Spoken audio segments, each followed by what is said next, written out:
आरक्षित वर्ग के उन उम्मीदवारों के नंबर काट देता है जो लिखित परीक्षा में बहुत अच्छा स्कोर करते हैं। उन्हें इंटरव्यू में जानबूझकर कम अंक दिए जाते हैं ताकि वो टॉप रैंक हासिल न कर सकें।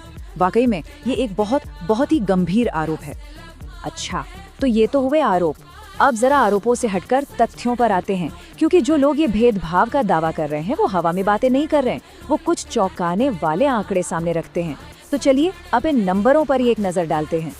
ये देखिए, ये हैं 2020 की सिविल सेवा परीक्षा के लिखित परीक्षा के औसत अंक। अगर आप ध्यान से देखें तो जनरल कैटेगरी और एसटी कैटेगरी के औसत अंकों में करीब 40 नंबर का फर्क है। ठीक है, ये एक बात हुई, लेकिन असली कहानी या कहें कि असली ट्विस्ट यहाँ नहीं है, वो तो इंटरव्यू के अंकों में छिपा है। अब आता है वो पैटर्न जो सबसे ज्यादा चौंकाने वाला है। एक विश्लेषण में ये बात सामने आई है कि जनरल कैटेगरी के उम्मीदवारों के साथ क्या होता है, जिसके लिखित में ज्यादा नंबर उसके इंटरव्यू में भी ज्यादा नंबर। सिंपल। लेकिन SC, ST और EWS कैटेगरी के टॉपर्स के साथ इसका ठीक उल्टा हो रहा है। जी हाँ, उल्टा। मतलब उनके लिखित परीक्षा के नंबर जितने ज्यादा होते हैं, इंटरव्यू में उनके नंबर उतने ही कम हो जाते हैं। इसी को नेगेटिव कोरिलेशन या नकारात्मक संबंध कहते हैं, और पूरा का पूरा विवाद इसी एक पॉइंट पर टिका हुआ है।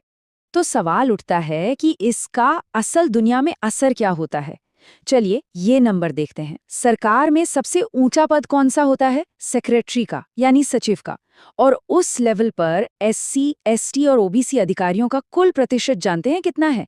सिर्फ 4.39%। ये आंकड़ा साफ साफ दिखाता है कि हमारे देश की टॉप ब्यूरोक्रेसी में डाइवर्सिटी यानी विविधता की कितनी भारी कमी है। जाहिर है, इतने गंभीर आरोपों पर UPSC और सरकार चुप तो नहीं रहेंगे। उनका भी अपना एक मजबूत पक्ष है, और उनका कहना ये है कि भाई हमारा सिस्टम ही ऐसा बना है कि उसमें भेदभाव की कोई गुंजाइश है ही नहीं। UPSC का सबसे बड़ा तर्क है कि उनकी पूरी प्रक्रिया ब्लाइंड है। अब ब्लाइंड का क्या मतलब? इसका मतलब ये कि पहली बात, इंटरव्यू बोर्ड को उम्मीदवार की कैटेगरी यानी जाति नहीं बताई जाती। दूसरी बात, बोर्ड को ये भी नहीं पता होता कि उम्मीदवार के लिखित परीक्षा में कितने नंबर आए हैं।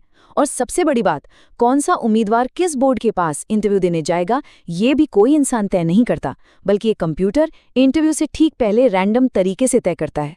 यहाँ तक कि बोर्ड में कौन कौन बैठा है, ये भी उम्मीदवारों को नहीं पता होता।